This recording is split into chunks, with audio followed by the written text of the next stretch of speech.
Shuklambaradharam Vishnum Shashivarnam Chaturbhujam Prasannavadanam Dhyayet Sarvavignopashantaye. Om. Third chapter, that is Karma Yoga. We in fact completed the Karma Yoga. I was trying to give summary of that chapter.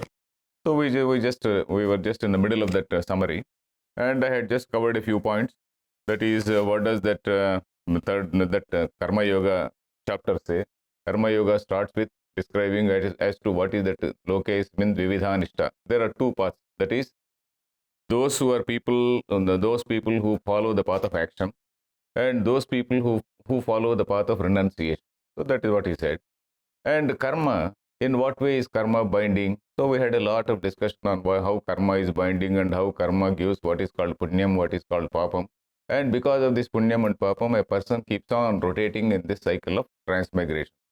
And if you want to avoid that cycle of transmigration, what are you supposed to do? At least in this life, let us ensure that the karma phala does not come. Then how to ensure that the karma phala does not come?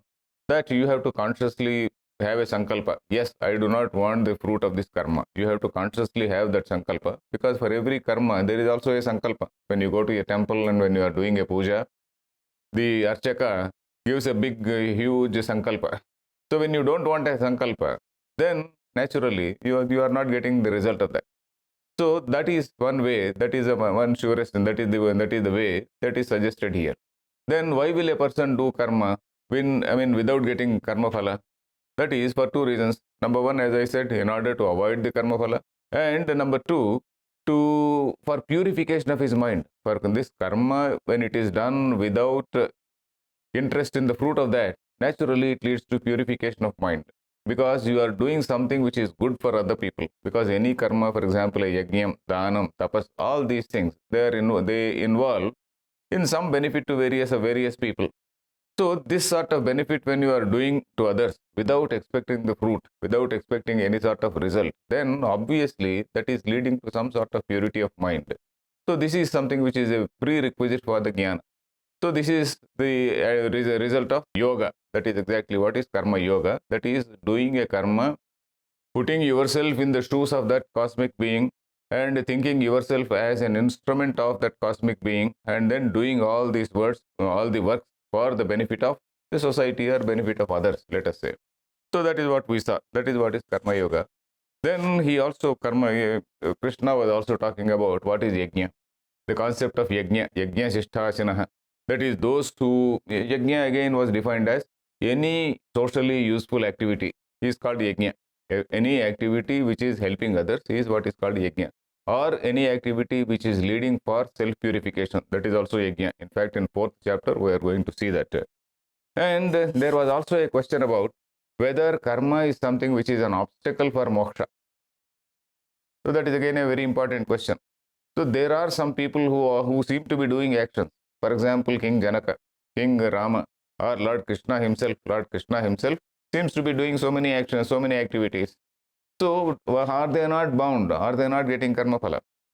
So that is where we got the concept called a jnani karma. Jnani karma means a realized person may be also doing karma because of his prarabdha. Because King Janaka, it is his prarabdha. Prarabdha does not mean that it is not in a negative sense.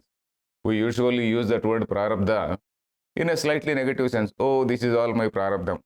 Prarabdha only means that something which has begun.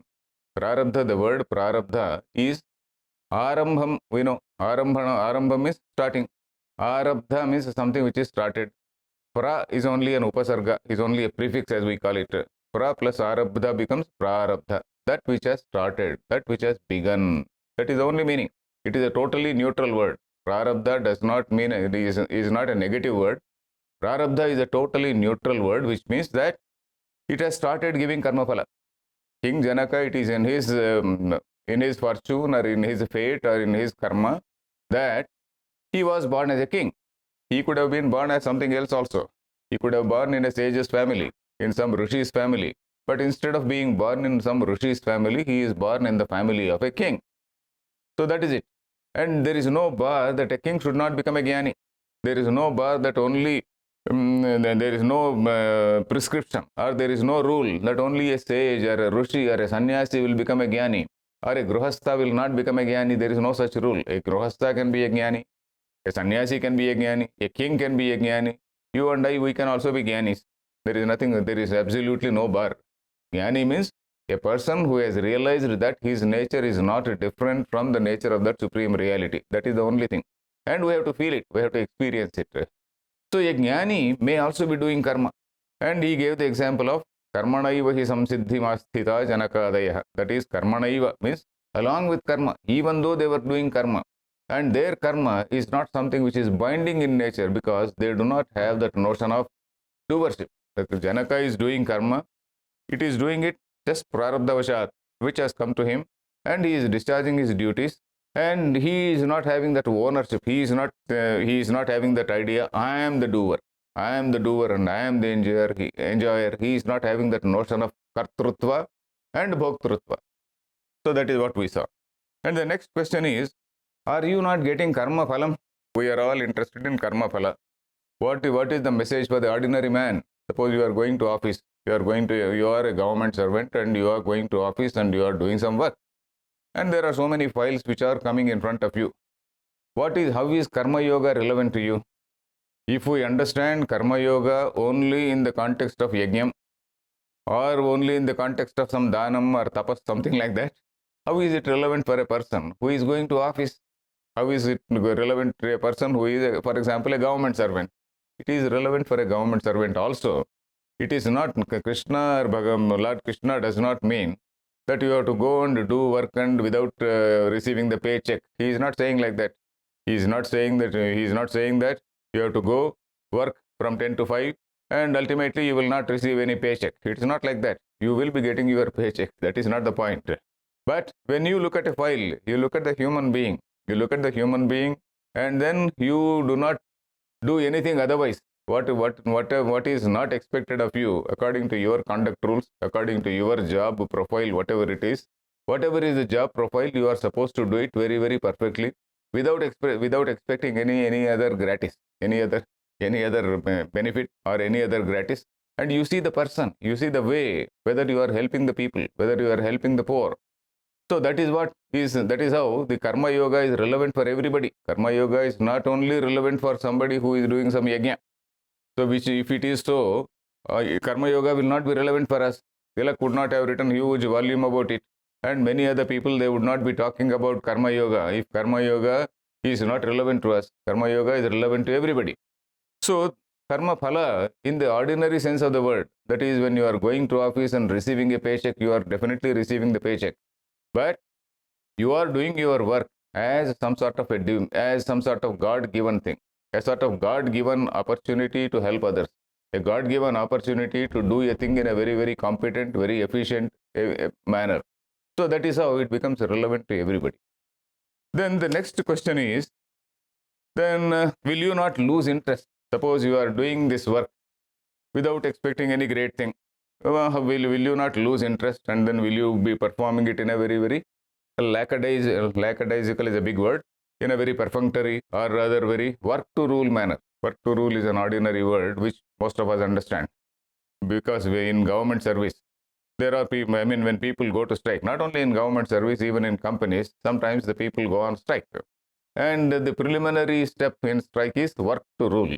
That is, they just go 10 to 5, they sit there. When a paper comes, they push the paper and then come back. That's all. So will he do karma in such a way, or will he show some enthusiasm, some zeal, energy? So Krishna said he will be doing all these things in a very enthusiastic, very energetic manner, just as a person who is seeking the fruit of karma does some activity in a very enthusiastic manner. Or to tell more crudely, suppose a person who is getting bribe, he is doing karma in a very, very enthusiastic manner. We also see that. Suppose somebody is very actively pushing a file, it means that actively there is something behind it. There is some weight behind it, and only when there is some weight behind it, the file moves very, very rapidly. So, but this karma yogi is a person who moves very enthusiastically, even without that, even without anything. So, karma yogi, he does his duty in a very perfect manner without expecting the result of the karma. So, that is what we see, this Sakta Karmanya Vidvamso. It is a wonderful shloka. Then again, we have to see the next question in this chapter, in Karma Yoga chapter. The next question which we saw was, who is the doer or who is the karta in the body? So this is a sort of a philosophical question. That is, when this question is posed to us, who is the karta? When you are doing a particular action, who is the doer? Naturally, you say, I am the doer. So, but whereas Vedanta says, who you analyze, who you are, whether you are the doer or whether the body-mind complex is the doer. It is the body-mind complex which is the doer. We had a long discussion on that, about what is this body-mind complex, how this body-mind complex is derived from the three gunas. For example, the five elements. The five elements become the five sense organs. The five elements only, they become the mind. They become the gross body. And again, these five elements are again influenced by these three gunas called sattva guna, rajo guna, and tamo guna. And the predominance of this guna dictates our behavior, dictates our character, dictates our propensity, dictates our predispositions, all these things. So that gunas are the karta. Then he was saying, Prakruter guna sammudhaha sajjante guna karmasu. Prakrutehe gunaihi sammudhaha. That is the Prakriti with that three gunas, the sattva guna, rajo guna, and tamo guna. That is actually the doer. That is actually motivating a person either to go in some sort of seeking knowledge and seeking peace and seeking tranquility. That is sattva guna. And seeking more and more power, money, etc., that is rajo guna. Or somebody who is sitting in a lethargic manner, that is some tamo guna. So these three gunas are the things which decide the personality, the character, whether it is a person type A, type B, type C, etc. Psychologists, they talk about the types of personality. Nowadays, the psychologists, they talk about alpha man, so something like that. So there are various ways of classification. That is somebody who is called an extrovert, introvert, that is one. Then like that, there are so many classifications. So here, what we say is, guna is the three gunas are the karta. So that is what we saw there. Then another question is, if we say that gunas are the karta, then what is the role of a human being? The human being is totally pre-programmed, and everything is so predetermined. And when everything is so predetermined, then what is the great freedom for a human being? So the question of freedom that is determinism and free will. These two words I explained, determinism and free will. Determinism is the theory that everything is predetermined. Free will means, is there no free will for a human being? So Vedanta is a very good combination of both determinism and free will. That is how a person's birth, up to the point of birth, things are determined by determinism. That is, depending on the karma, whatever is the past karma, a person gets a birth. But after being born, the way he grows and then he chooses various options, they dictate or they change the earlier predispositions. A person can totally get rid of the previous vasanas and totally cultivate new vasanas. So that is where the role of shastras come into existence. The role of shastra means the role of scriptures. We go to a teacher, you study Vedanta, then what is the use of studying Vedanta if you are already pre-programmed? So it is not like that. So the study of Vedanta is certainly useful, and that programming will get cancelled. So that is what Vedanta says. Otherwise, there will be futility of the shastras. Shastras will be futile. Shastras will be redundant. Shastra anarthakyam. That is the word they use. So there is no Shastra anarthakyam. There is a good combination of what is called free will and determinism. So this is another question which we saw. Then Krishna also talked about what is called swadharma. Preyan swadharmo vigunaha paradharmat panushthitat. So what is this swadharma? That which is enjoined on you as per your swabhava. That swabhava is again another thing which is dictated by your guna, sattva guna, rajo guna, tamo guna, etc. So this swabhava is something which is dictated by that guna, and this swadharma is something which is enjoined on us as per our swabhava. So that is what is our tattva guna, that is the swadharma. And what is the message for Arjuna? The message for Arjuna is, your dharma is to go and do a righteous war. Your dharma is to establish dharma. Your dharma is to fight adharma. So that is the message for Arjuna. So that is what we saw there. Last question asked by Arjuna was, how is a person knowing that something is good and so something is bad? Why is a person impelled to do certain things? Why is a person impelled to do, or he feels compelled to do certain wrong things? Then Krishna said, it is kama yesha, krodha yesha, rajoguna samudbhava. That again was a very good principle. That is this kama and krodha. These are the products of, these are the evolutes of this rajoguna. And this kama is something which totally, it covers up, or rather, it rather envelops our intelligence. The intelligent, the person who is a thinking person does not want to do something wrong. But still, the desire, kama, is something which totally envelops his reason. And then it provokes a person to do something wrong. Then, what is the locus of this kama? Kama, sankalpa, vichikitsa, where exactly is it located? Is it the nature of the self? That is, self means what we call atma, or it is sometimes loosely translated as soul. It is not soul. It is translated as, the correct translation for the word atma is self. So is it the property of the atma or the self, or is it the property of the body-mind complex? So we have been seeing that Vedanta makes a distinction between the atma on one part and the body-mind complex on the other. Body-mind complex is something which is illumined by what is called this atma or atma chaitanya. So our real nature is that atma. And the body-mind complex is something which can be trained, which can be modified, which can be made to do good things, which can be made to do bad things. So this body-mind complex, that is what is the location for all this kama.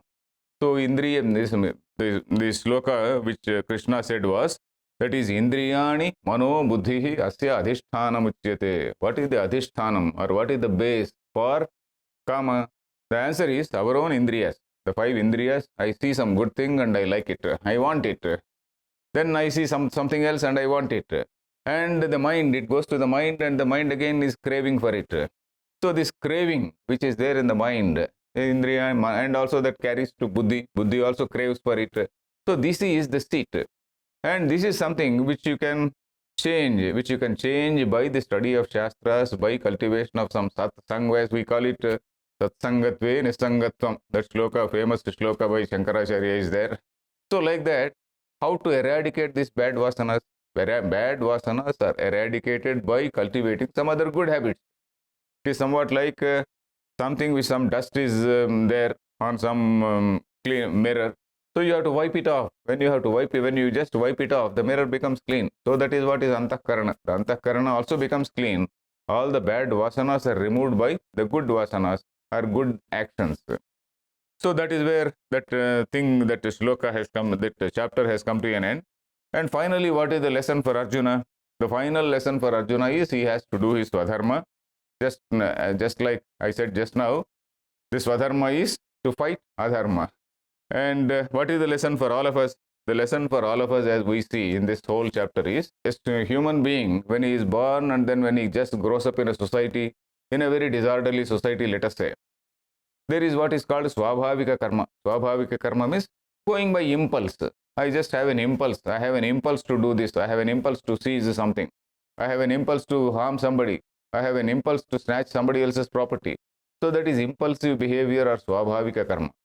So Shastra, what does Shastra say? That swabhavika karma is something which is negated, which is something which is prohibited, and that swabhavika karma is replaced by what is called approved karma, shastriya karma. There is what is called swabhavika karma, which has to be removed, and then shastriya karma has to be brought in. Shastriya karma means something which is approved by the Shastra, something which is approved by the scriptures. And even in the shastriya karma, what is there? There is what is called kamya karma. Kamya karma means something, okay, I want some punyam, I want this, I want that, etc., etc. So people have so many desires, and Shastras, they take care of all these things. And they take care of all these things and finally say, okay, please go, get over that. You fulfill some desires, but after some time, you get over these things. So from that kamya karma, you grow to the level of karma yoga.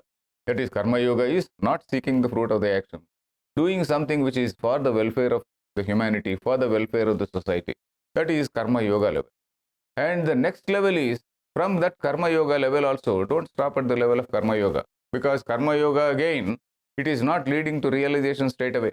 Because even in this Karma Yoga, you may not be getting the result of action of this life, of the karmas of this life, but all the previous baggage is there. If the previous baggage has to be destroyed, you have to be on the path of jnana. So that jnana, you have to go to that level of jnana. And then a jnani may be doing karma like King Janaka or King Rama.